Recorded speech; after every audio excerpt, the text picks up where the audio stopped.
Greetings, my name is Michael Miller. This is a Michael Miller trademark training video out to you because you're watching. Thank you and welcome.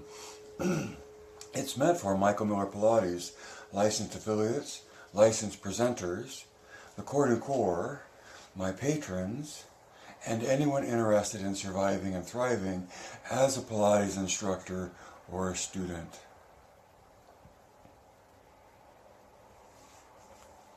So I only have one title today, and it's sort of glued together from a hodgepodge of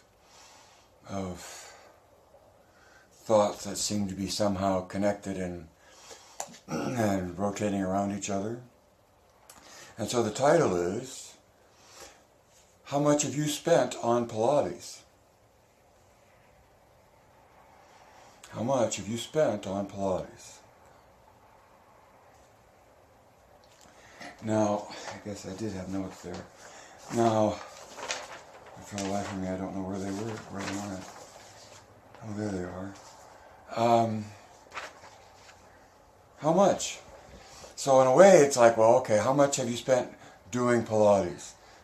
Let's say you only do Pilates, and for my fellow viewer, fellow observer, Jonathan, who doesn't teach Pilates, how much have you spent just in the pursuit of it for yourself, right? And then for many of us, and for most of, I think, whom this broadcast is for,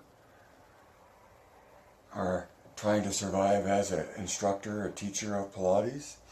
And so that would take you to, well, how much have you spent being able to teach Pilates?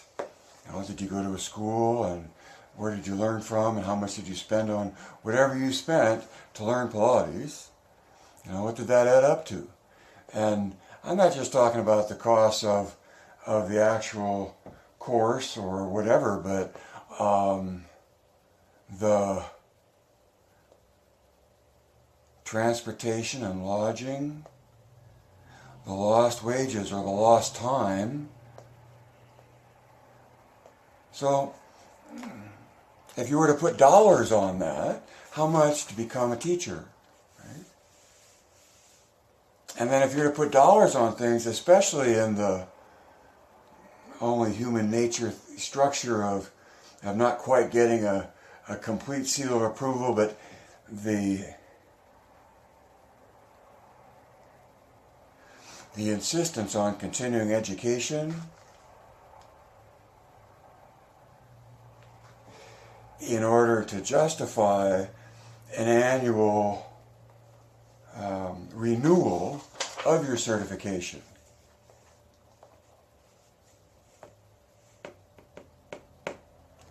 I missed my annual renewal on how to tie my shoes.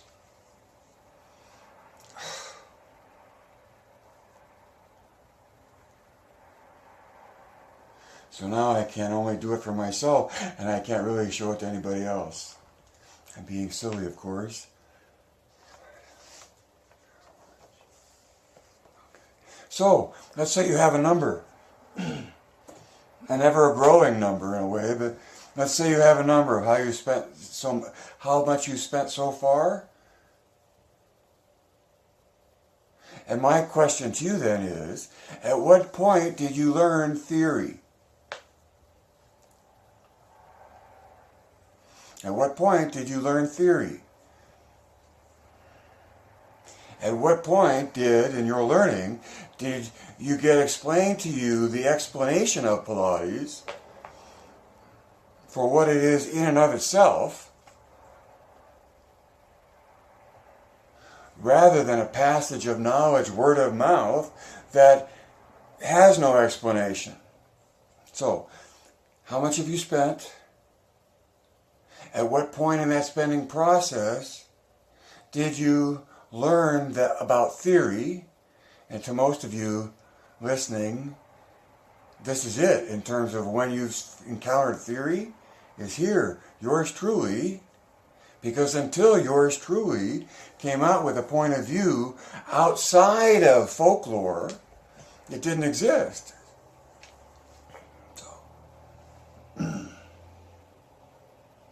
So now,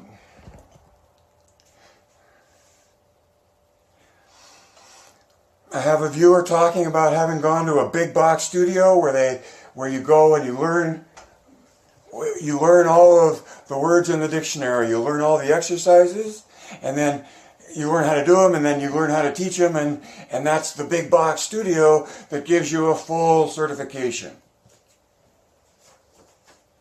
I mean, the whole history of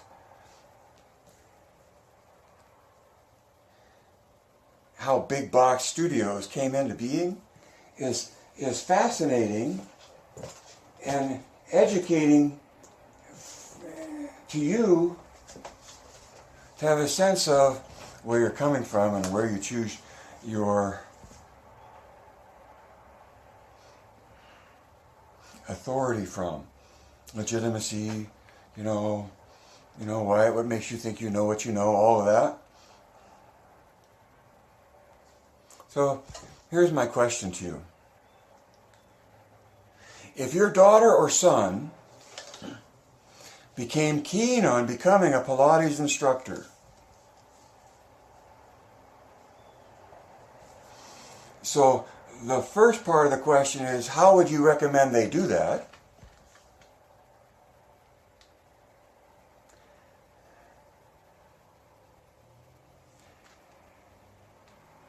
And how would your advice differ if you were the one paying for it?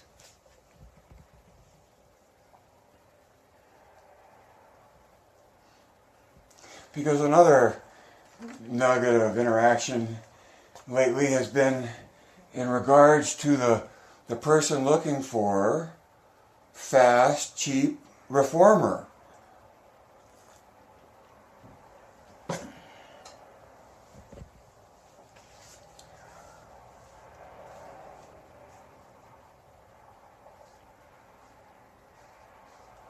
And the fearmongers.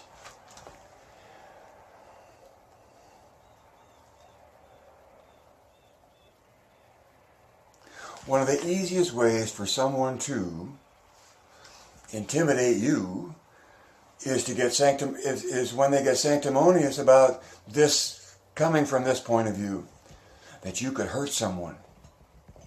Now that's totally true. It's dangerous. That's why I always say, get insurance, have insurance. When in doubt, leave it out, right? And yet still,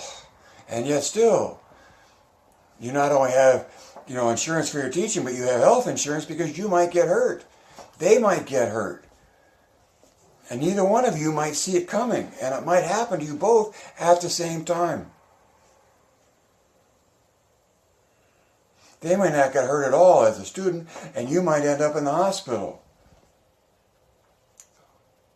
Yes, there is definitely risk involved.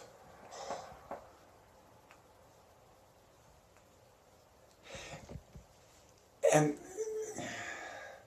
it's so much fun to go down that path because there's all the places that you can point out fear. And fear is a negative attitude toward the future.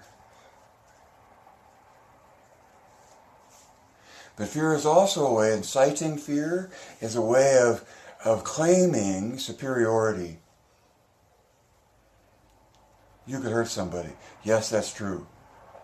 But no matter how well I'm trained, even if you could hurt someone who's ever saying that to you, they could hurt somebody as well. Now they want to get into maybe the distinction of experience and all. And some of that's true, yes.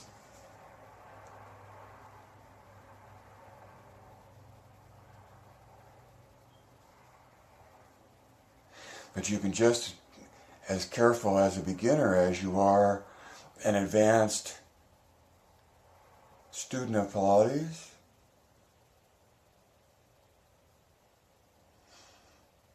Especially if you're aware of all that can go wrong. How you can get hurt, how they can get hurt. how you can be hurting a person in your good intention. How you can be risking more.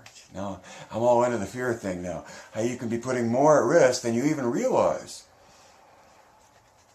That's...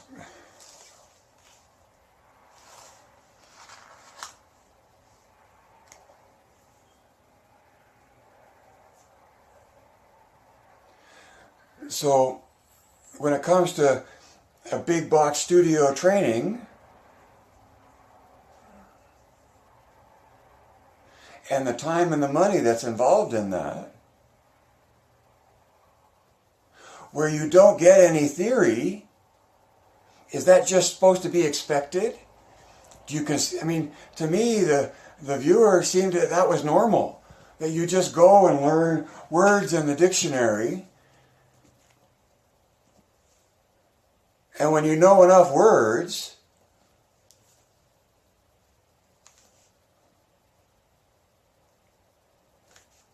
you're qualified to do and teach Pilates. As though a big box studio training doesn't include that. How can that be? So in terms of the money that you spent to get to where you are, and many of you that listen to me have been through big box studio trainings and spent that kind of money. Now, is it easy to recommend going through a big box studio training program for as thorough as it is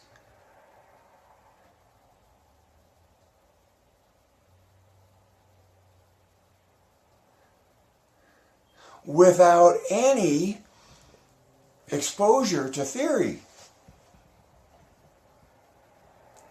Without any acknowledgement that theory exists.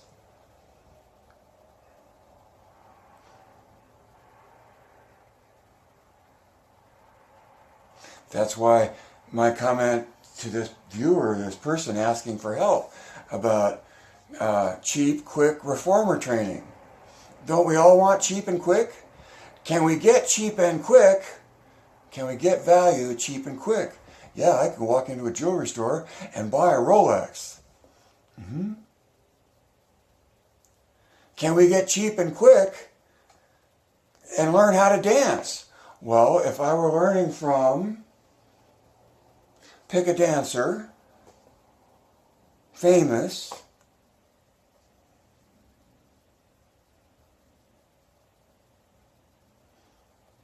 I have one in mind that her name escapes me now. But pick a famous dancer that everybody in the world knows that they can dance. If you're going to spend money, would you rather have them learn from that person or that person? Would you rather learn something from someone that knows how to explain it, or only someone, or from someone that only can show you how to do it? And really have no connection to an explanation of what they're teaching.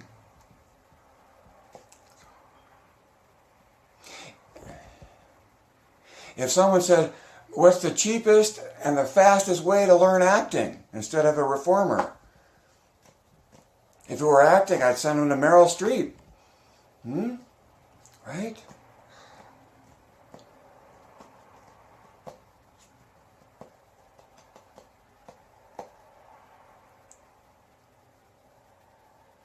So there's this whole template of fear inspiring or filtering a person's point of view about learning the reformer.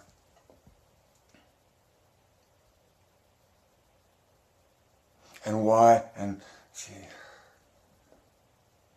it's a very big field. And so if my son or daughter wanted to be a Pilates instructor,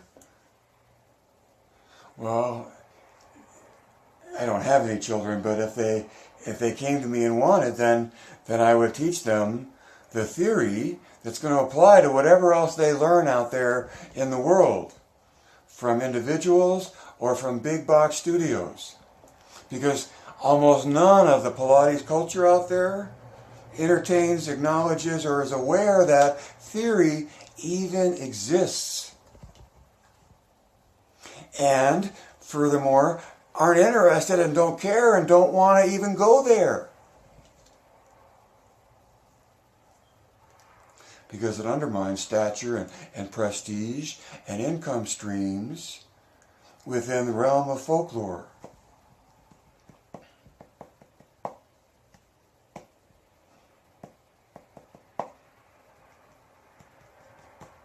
Now the students in Poland, I think, that is looking for a fast and quick reformer, and we all know that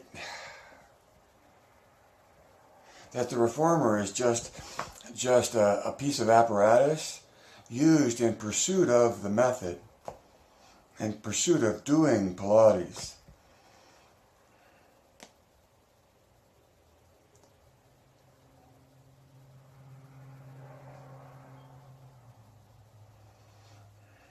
The faster you're exposed to why it is what it is, Pilates, then learning the reformer and the Cadillac and the chair and the pedal and what else did I miss? The barrels, all of it, any of it. You know, the classical Pilates apparatus just dissolves into all the other apparatus that's out there. It's in knowing how to use the apparatus to pursue the doing of Pilates that matters. And for you and me, we're aware of a point of view that exists beyond folklore, and it's a theory, it's just an explanation. And it's an explanation based on the assumption that Pilates has an essence of its own. Think of all that money you spent so far, and at what point did you hear that Pilates has an essence of its own? Is something in and of itself.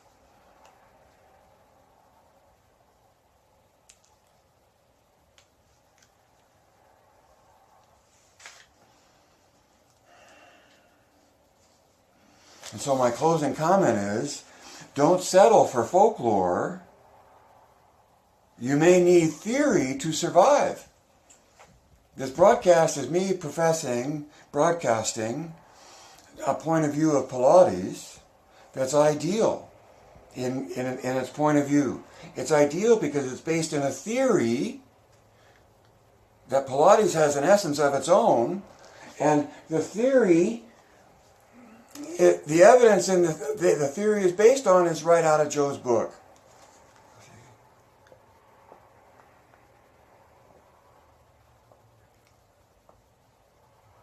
So if you want to cut through the line or bypass the line,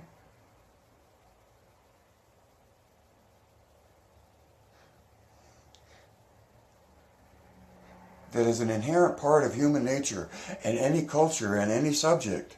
Right?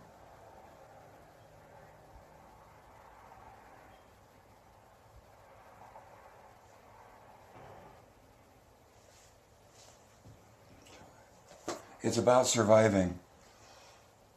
It's about surviving. Joseph Pilates was a survivor.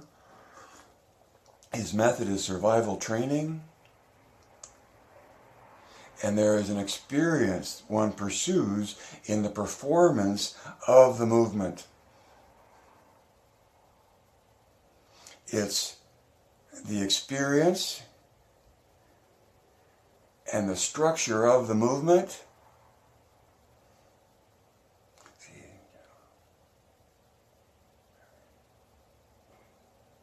That's why I think Gen Zers are going to eat our lunch.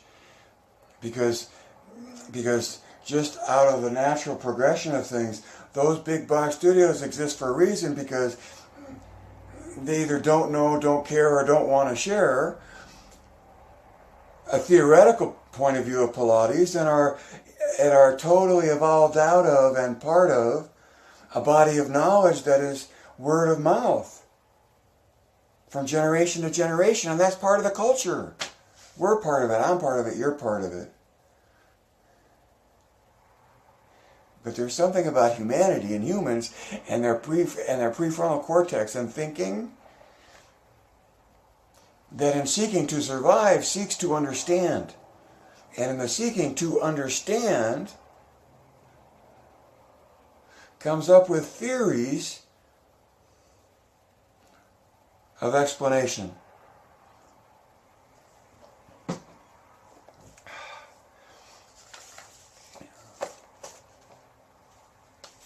It's about surviving, because life can't live forever. Read between the lines and see behind the curtain. Connect the dots. Evaluate points of view.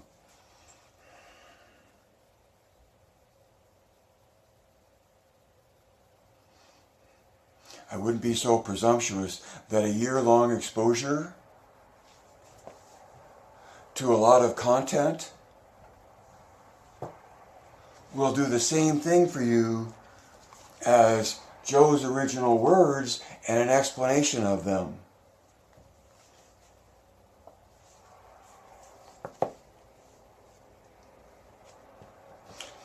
Add 2 and 2. Do not underestimate